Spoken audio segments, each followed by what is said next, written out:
আমি কেমনে কমু? তুই তো আমার লই আইছস। আরে ভাই আপনারা তো আমি আনছি এই কারণে বিলটা দেওয়ার লিগে। আপনি যদি এই কথা কোন এখন বিলটা কেমনে দিমু? মামা তোর কাছে আছে রে। ধর বেটা, আমি কখনো বিল টিল দেই না এবং বিলের টাকা পকেটেও রাখি না।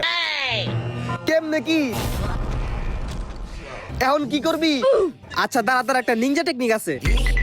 টিকটকে ভিডিও আস না, ওই যে খাবারে চুল দিয়ে ফ্রি খাওয়া জায়গা, তাইলে মনে করো ওরা শরম পাইবো আর আমার কাছে টেও চাই, আমরা ওটাই করবো। খাবারে চুল দেখামো যে চুল পাইছি, এর লেগে আমরা ফ্রি খেয়ে জামগা, বুঝছস? এখন তুই খাবারে চুল রাখ, আমি এখন ওয়েটারে ডাইকে আনতাছি। যা যা।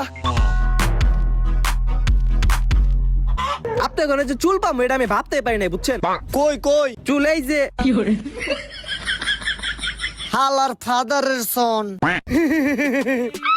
হালার ফালা কামটা করলি কি? তোরে রাখতে কইছি একটা চুল, তুই রাখলি এক বস্তা চুল। মামা ঠিক আছে না? আমি কেমনে কমু? তুই তো আমার